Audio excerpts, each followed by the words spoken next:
What's going on, everyone? My name is Tenebris.Infinite and welcome back to Generation Zero. Today we will be covering my top 10 locations added in the March update. We've seen some massive locations added and changed, with some major implications to the story, unique combat scenarios, and great sources of loot.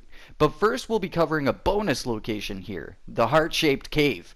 Previously I gave you guys two locations, Bunker 666 and the Mysterious Tower. Both of those spots had some special glasses that added unique visual effects to your character. Here at the heart-shaped cave you can find a third set of glasses that will add yet another funky visual effect. My thoughts on this cave in specific is that it's maybe tied to the key to the heart set piece we can find on the opposite end of the archipelago, with the two people in the boat maybe being the people that set that little scene up in the first place. You can find it just around the hill from Sultan Church, and you can't miss it when you walk by it as it's such a funky looking cave. These glasses are pretty rad too. I'll let you find out what their visual effect is for yourself, but outside that, they just look pretty neat as a piece of custom apparel for your characters. Now, let's start going over these new locations. And we're starting off with a hell of a banger for a location. A resistance encampment just outside the aircraft hangar as you enter the farmlands. This place answers a key question I brought up shortly before the update, adds some sick combat scenarios, and introduces tons of lootables. So first off, let's talk about this tower here. We had found from Reddit an individual was able to place this into the world of their own accord. The assumption was that this was tied to base building in some way, shape, or form, but as it turns out, this is just another great set piece for use by the team. I wouldn't write off base building just because of that though, but it's really nice to have an answer to that mysterious video so soon. I'm still personally hoping that we'll see base building of some sort, as some of the assets introduced in the latest update would be awesome for us to use on our own personal accord. The resistance camp is great too, from the unique combat scenarios you can have, and just the massive amount of lootables in this location. There are many downed resistance fighters in this spot, and you can get everything from ammo to adrenaline from them. As well, this set piece extends well past the border of the archipelago to the farmlands, which I think is a step in the right direction for the devs. Even just seeing these set pieces appear in chunks throughout the world would be great. It's not like we need an entire region facelifted right off the bat. Definitely come to this location though, use these towers while fighting, and the various other obstacles around it, because it is a real blast fighting from this camp. Next up, we're coming to one of my favorite spots in GZ's map, the Ursnaben Lookout Point. This place is pure views, and seeing it get a little touch up with the new assets is really awesome. Up at the lookout point itself, you can find yourself a small camp with a few lootables scattered around it. And down by the pier, you can find something much more interesting in terms of visual storytelling. Down here, you can find a rugged little camp set up by a resistance member. This resistance fighter clearly had a boat, but decided to forego the boat and took a raft out to the middle of the water where they eventually met their demise. At least they met their end with their trusty soccer ball at their side, but this spot is really interesting to ponder on. This might even be a little Easter egg towards the movie Castaway, but maybe I'm reaching too far with that. I do think with some well-placed explosives you can maybe yeet yourself over to this raft and check it out, but I'm not very good at player launching, so I'll leave that for you dudes to science yourselves. Either way though, the Ursnaben Lookout Point got some awesome touch-ups in the latest update. One of the most excellent things from this update has been the introduction of new building types, and though this house at Stora Hag Bow might not seem like the craziest change from the outside, it's what's inside that really matters. Stora Hag Bow has been turned into a seeming conscription point for the Swedish military on Östersjön, and inside the building you can see a few very interesting and unique interiors, as well as access to some basic supplies and a set spawn mine that might aid out newer players or vets going for a fresh playthrough on guerrilla mode. As well, in the dock we can find a boat that looks very similar to the runabout we get to use to get to Himfell, which is awesome to see that boat getting further utility across the landscape as a nice little set piece, because it looks a lot cleaner than the typical dinghies we see scattered about. Stora Hag Bow is necessary for people in new playthroughs to make a pit stop at in order to be well supplied, and I advise you all go give it a good look-see to enjoy the changes and pick up a fresh gift gas tank along the way. Now next up might be the second biggest change to the archipelago in terms of sheer density. With multiple unique building types, an excellent set piece depicting the battle for survival, Sultan might be one of my favorite cities now after its facelift. As well, just like the lookout tower, we have an answer to a strange building we found in the fields of the archipelago a month back. These new destroyed buildings are excellent set pieces that really tell a story for the machine invasion and how violent it truly was. I can't wait to see more pop up around the map, as it makes a really dramatic difference to the feel and atmosphere when you come across one of these, a real oh shit kind of moment. On top of that, Sultan has brought over the interiors of the Kunsam over on Himfell to the mainland, providing a more alive feeling to the city itself. Interiors like these do a lot to make the worldscape we're in feel more believable. As well, we have a nice new setup for the Conditori Cafe here in Sultan, with a nice little floral shop attached to the cafe. This is the type of place I'd wake up and go to for my morning fika any day, and adds a nice little touch of immersion in that regard. Then there is the first example of a building with a basement, and you might be thinking, so what, it's just a basement, but honestly the fact that none of the houses beforehand had a lower level always stuck out to me as kind of odd. Plus, on top of that, I can think of a dozen ways basements can be expanded on with missions, hidden connections to bunkers, and nice little hideaway spots for loot in the future. Now lastly, for my favorite house. As many of you guys know, I am a guitarist, and this house has got to be some sort of heaven to me. In this house you'll find a nice little collection of electric and acoustic guitars, and it's truly a rock star's haven in here.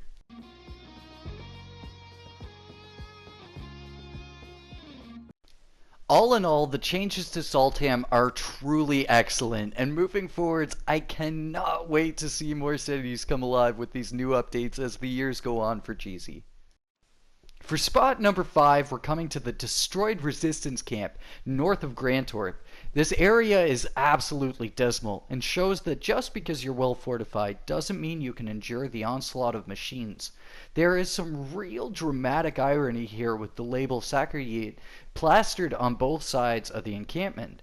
Sakrayit basically means safe or secure, which this place was anything but. The main thing I could say for this place is that it was severely undermanned, lacking the real manpower to actively keep such an open location safe from pretty much anything, as we can see with even the most basic doggos having taken this place down. If they had have had our little Swedish Terminator there, it would have been a totally different story, but alas, they fell to the most simple machines in the game. All in all though, this is a great set piece, has lots of decent loot, and makes for some great fights if you can manage to rope some machines into it.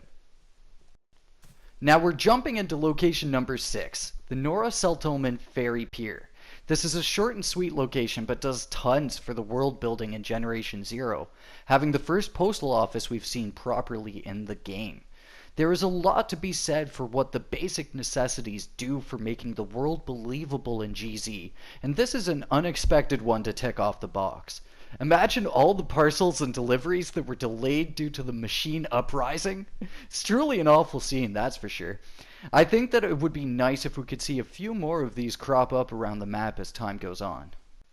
At our 7th location, this is a really big one, and has a lot to do with a previous wishlist video I made, as well as some excellent visual storytelling that might be the first sign of trouble brewing in the post-apocalypse. Here, just due east of Stenuden Lighthouse, we see a brutal scene of what appears to be the Leuset commune fighting with potentially members of the Iron Church. I, of course, might be wrong with this assumption, but here's my logic, and I think it's pretty sound. From what we've seen of the members of the Iron Church, they all seem to wear police uniforms. We know they're machine killers from what we can tell from the destroyed machines outside of Bunker 666, and the Leuset commune are machine worshippers, from what we can gather on Alpine Unrest. This puts these two factions at odds, and if these bodies are members of these two factions, then that's some hot shit. It could mean some massive implications for the story moving forwards if this is an area the team will expand upon. Definitely let me know what you think of my current running theory down in the comments. As well, this is another example of dual wielding in the game. In my wishlist video from last year, I had said that the crux of adding dual wielding could be crafting, which we now have in the game. So again, someone in the team clearly acknowledges dual wielding, and hopefully the team thinks it would be a welcome expansion to our arsenal. As for now, though, this whole cops and robbers scene is really excellent, especially with the potential behind what can unfold from it. Now, longtime viewers of mine know no location list would be complete without mentioning some sort of cave. And man, is this a cool one, with some really strange things inside it that we could discuss as well. You can find this cave just due south of Molskar Resistance Camp. And in this cave, you can find some destroyed pathways and some really odd water that actually damages you when you jump into it. No water in the game damages you so far, except this water. It's really hard to tell what this might mean. Maybe in the future we'll have to travel through water that damages us due to potential contamination of some sort. But outside of the painful water, there is some really fun platforming you have to do to get through this cave. GZ has small areas of platforming within it, but it's really cool seeing a location that actually banks on you being able to traverse it, as we don't quite have anything else like that in the game. In this cave, you'll find a red blocked off door, a map showing this area's location, and a boat, a pretty slick rocket launcher for new players, and a dead body of a resistance member near a grave. All in all, a super cool cave, and one I advise everyone takes a trip to visit. Now, location number 2 here is a very strange one, a seeming cult location for the Leuset commune.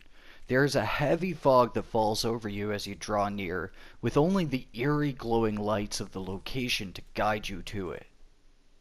You can find this just on your way to Sultan Stugan, just off the beaten path here. This location is really unnerving. The haunted kind of ambience you get from it will put you on some serious edge, and honestly, it just shows the team's ability to really control an atmosphere here. I'm just going to let it play out for a second.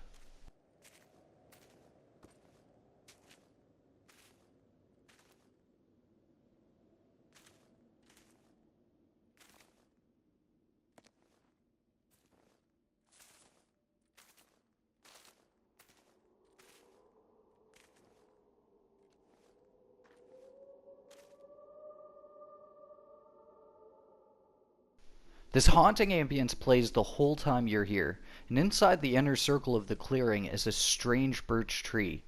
I can't make heads or tails of its significance. Maybe some of you have some theories on it. But as you head towards the outhouse, the real spook begins, as one of the lights is cut out and the door swings creepily open to show a member that has presumably, maybe, killed themselves in the outhouse. A truly grim scene indeed. And proper is the number 2 spot because you might just poop yourself when you're exploring here.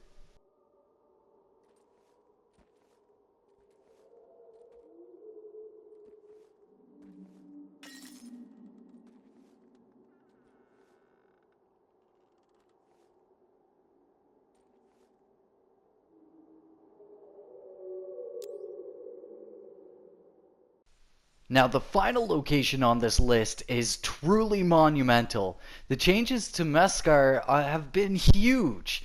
Meskar has gone from being a typical radio station to one of the biggest resistance bases we've found outside of the Birtanet Hotel. with yet another grim scenario of fighters that died in the middle of combat, facing an enemy they were likely ill-equipped for. When coming upon Mascar Base, you'll find it in utter ruin. Bodies littered everywhere. Massive potholes from what seemed to be explosives dropped on the location, and two completely totaled buildings. But along with the bad comes the good, which for me is the assets and how they're set up. Imagine if we had the opportunity to create our own little resistance camp, design and place these walls and barricades on our own, set up watchtowers, and maybe find NPCs to act as guards and help us defend the base from annihilation from the machines. I think Mascar is a prime example of how our bases could unfold, and shows just how cool it would be to have a base, then take on the challenge of invading machines trying to get through and destroy what we have built. Again, base building might be a pipe dream, but it's one I'm going to hold on to for GZ, as I feel it would add a whole new layer of gameplay and depth to the game itself. Outside this showing the potential for base building and offering a huge amount of lootable bodies we can pilfer through, there are some fresh examples of dual wielding here, as well as a throne befitting any player of GZ. Y'all know I gotta do this. Then on top of that, there is a very interesting thing in the basement of this house. Again, showing why I was so excited to find a basement in the first place. Down here we can find a warboard of the Resistance, the same warboard we could find off at Biertanet during the Alpine Unrest expansion. And this leads me to wonder, will we be getting new warboards to work from in the future? If we find more Resistance camps, maybe ones that aren't in shambles, will we be able to garner new missions to complete to aid Resistance members here on the mainland? Let me know your thoughts on all of that down below. So there you have it, my top 10 locations added in March's update. Are there any locations you found that I didn't include here? If so, pop them in the comments below. And thank you for watching my video. I hope I showed you some great locations, some you might have not found yet. And if you did find them, maybe I showed the potential hidden in these spots and what they could mean for GZ moving forwards. We're just at the tip of the iceberg here, folks. But for now, I've been Tenebris, you've been awesome, and I'll catch you in the next one. Peace.